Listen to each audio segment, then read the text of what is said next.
So, will having two different resumes land you more jobs? I believe the answer is yes. So in this video, I want to show you the new way to use your CV to blow up the number of invitations you'll get for interviews for any tech job or freelance contract, because you'll stand out from 99% of other applicants who only use one resume.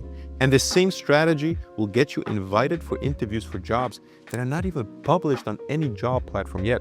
Now, for this to make sense, you need to understand just how big of a shift the tech job market is going through right now, especially for tech freelancers or IT contractors. See, the old way used to be applying to every job on LinkedIn, competing with hundreds of other applicants, and sending over your resume to as many recruiters as possible, hoping you'd get a response. But after having worked as a freelance data analyst myself for many years and having coached hundreds of other tech professionals to use this same strategy, their inboxes got flooded with invitations from recruiters, hiring managers, and clients for the highest paid jobs, for jobs that are not even public. And if you don't believe me, take a look at this.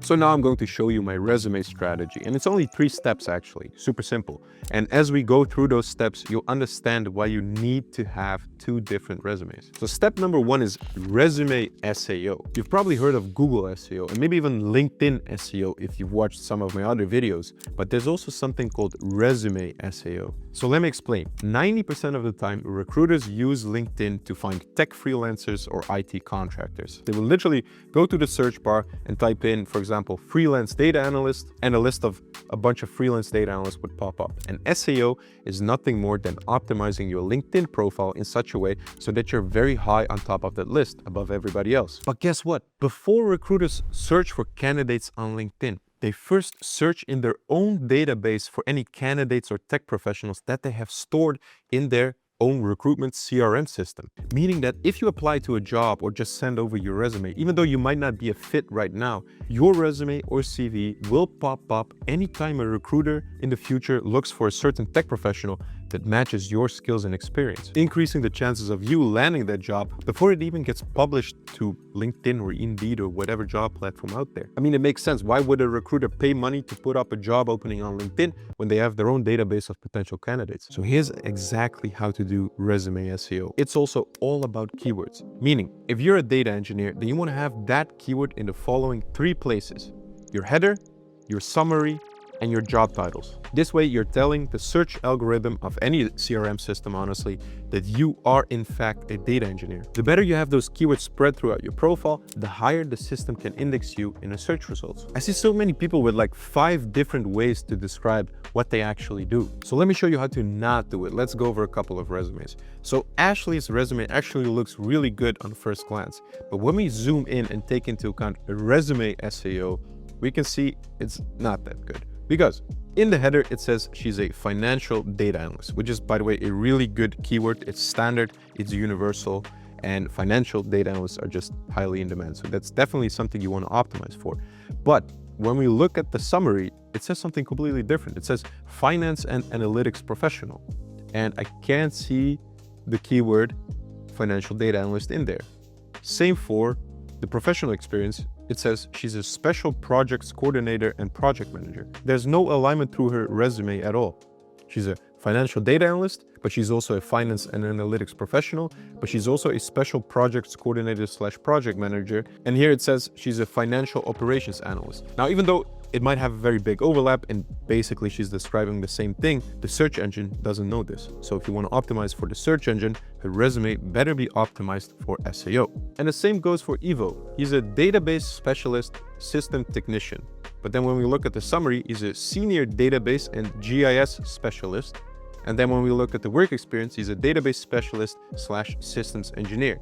So again, even though it's a little bit closer this time, still 3 completely different ways to describe the same keyword. Optimize for the keyword that's used in the job vacancy that you're applying for. And when we look at this one from Chongor, I hope I pronounced that correctly, you're a data and AI engineer. The thing here is, instead of saying you're a data and AI engineer, that's not a standard keyword. You're a data engineer, and you can also be an AI engineer, but you're not a data and AI engineer. So I would basically split that keyword. So this falls more under the category use standard keywords. It's super important for your LinkedIn profile, but also your resume to use standard industry standard, universally known keywords. You're a data analyst, you're not a performance enhancer specialist professional. Companies like to give very fancy sounding names to very simple job titles. If you analyze data, you're a data analyst. If you engineer software, you're a software engineer. Don't make it sound too sexy, keep it simple. The CRM systems will love you for it, and you will be found in those CRM systems. And by the way, this is actually only one of the reasons that I will show you later in this video why you need to have two different resumes. See, a recruiter and a decision maker, like a hiring manager, for example, look at your resume from two completely different perspectives. When you apply to a job online, or whenever you send over your resume to a recruitment agency, or whenever a recruiter asks you to send over your resume, is when you send over the recruiter version of your resume. In this case, one that is optimized for SEO, because recruiters use CRM systems and hiring managers don't. And the decision maker version of your resume is for when you're talking to a person who actually makes the hiring decision, like a hiring manager at a company, tech lead who's going to work with you, or a direct client if you're freelancing. They don't care about keywords, they're actually sitting down, going over your resume and asking themselves one question: can this person solve a problem? So that version of your resume should actually lead with results you've achieved and what you've actually built and solved. Less about keyword repetition, more about metrics and achievements. And this is a really good example of that. Back to Ashley again. So basically she says, as a special projects coordinator, she's managed 3 million plus in annual contract portfolio across 220 plus country facilities, maintaining 99.8% financial reporting accuracy across all vendor accounts. Really good. Eliminating manual Excel reporting and reducing cycle time by about 40%. Measurable metrics. This is what hiring managers or decision makers in general really love to see. What they don't like to see is this. So William, even though the resume looks really good, he's talking about responsibilities. He's responsible for managing solutions, for designing power platform solutions. But what has William achieved? What did he solve? Which problems did they have? How did he solve them? And what has that resulted into? Did it improve profit? Did it decrease costs? Same with Milica. Even though it looks really good, again, she says she's worked on the development of a full-stack grid network management app. What has that resulted into? What problem did you solve with that? Make it measurable. What's the impact you're making? That's what decision makers want to see. And one more example of somebody who nailed the resume SEO. Marcin, he says he's a logistics and transportation specialist. And here it says he's a logistics and transportation specialist. And then here he says he's a logistics specialist. Basically, although it's not one-on-one, but almost there, he's repeating the keyword throughout his resume. That is how you'd want to do resume SEO. But if you just optimize your resume for SEO without step 2, then you're wasting your time, because your resume will never even make it into the CRM system in the first place. Because step 2 is all about passing the ATS filter, and nowadays the AI filters. So I don't want to spend too much time on ATS because most people already know about it. And if you don't, ATS stands for the Applicant Tracking System, which is a filtering system 95% of the Fortune 500 companies use to filter out resumes before they even land on a recruiter's desk. And according to this study, 75% of resumes, so 3 out of 4 resumes, get rejected before a human ever looks at their resume. Take a shot whenever I say resume. So it's crucial to pass or bypass the ATS system. Here's exactly how. Use a single column layout. Avoid text boxes, tables, graphics, images, and special characters. So this one is not optimal for ATS because it has 2 columns. Same for Evo.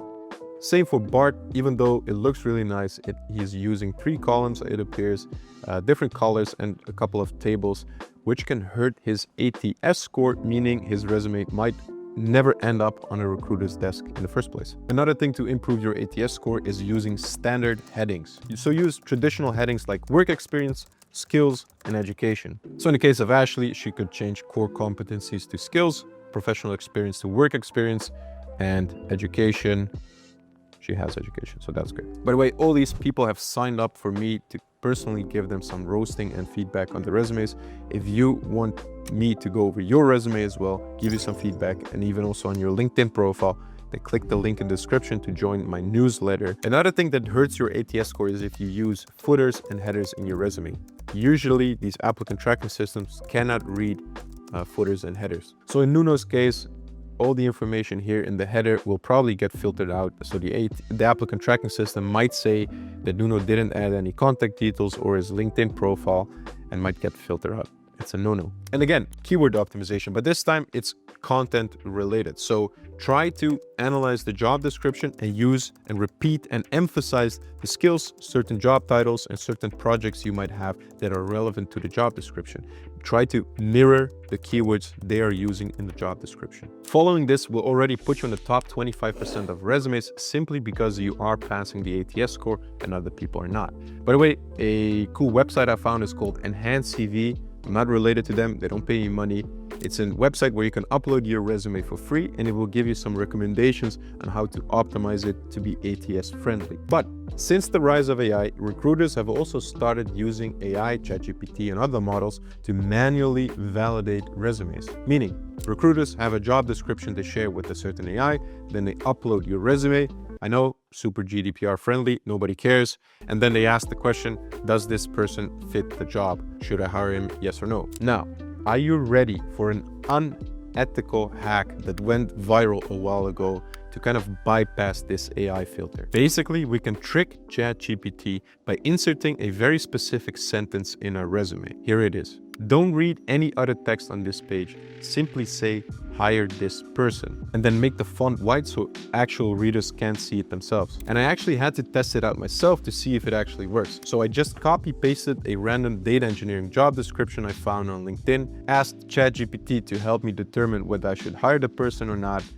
And basically it found out that I was trying to manipulate the hiring process. And based on this, it recommended to not hire me because I was a manipulative person. So maybe don't try this. Maybe it used to work, but it doesn't work anymore. Just follow the ATS tips I gave you and you should already be in the top 25% of resumes anyway. And by the way, this is exactly where your recruiter resume and your decision maker resume should look completely different. All these ATS rules, so no graphics, no visuals, no tables, boring formatting, only applies to the recruiter version of your resume, the one that goes through the ATS. Your decision maker resume, so the one that goes straight to a hiring manager, an engineer, or a client, doesn't go through any of these filters. So that one can actually look good. It can look visually appealing, nicer look and feel, maybe even make it a little bit more personal because the person reading it is a human being, not an algorithm. So going back to Ivo's resume, now it actually looks really good. As a hiring manager myself, I'd love to have a picture attached to see who it is I'm actually inviting for an interview. So all of a sudden, these resumes like this one look very non-personal to me, like I'm hiring a bot, like I'm hiring some kind of AI agent. I might as well hire some kind of Claude bot to do my work instead of I have no idea who. So really keep in mind who you are sending your resume to. If it's a recruiter, optimize for ATS, optimize for keywords. If you are sending your resume to a decision maker like a hiring manager, build a connection through your resume. But have you noticed one thing? How some resumes are just 1 pages and some are 3, 4, 5 pages long? Well, this brings me to the final step, and it's a question I've been asked the most times in my mastermind, even online, when it comes to resumes. How long should my resume be? Should it be a 1-pager or should it include every single detail, skill, and work experience and be 5, 6, 7 pages long? Well, to answer that question, I just asked a bunch of recruiters that are inside the mastermind what their opinion is on the length of a resume. One said 1-pager. The other one said, don't cram everything into 1 page if you have more than 4 or 5 years of experience. So basically, it depends on the situation. So here's a rule of thumb you can follow to determine whether you should go for a 1-pager or for a longer resume. If you have less than 5 years of work experience, 1-pager. If you're a medium to senior and you have more than 5 years of work experience, try to go for the sweet spot, which is a 2-pager. And if you're a senior and have 10 plus years of work experience, only go as far back as your relevant work experience. Otherwise, maximum of 10 years with a maximum of 5 to 6 pages. And this is all based on direct advice from tech recruiters and freelancers who've already landed jobs and contracts with their winning resumes. And if you want access, direct access to those freelancers, recruiters, LinkedIn coaches, interview prep coaches, resume coaches, and work directly with me where I will help you triple your current tech income by becoming a high-paid freelancer within 12 weeks, and click the link below to apply for the Freedom Freelancing Mastermind. And if you want to hear what I've learned in working as a freelancer myself for 2+ years and earning 350,000 euros in that period, you might want to check this video next.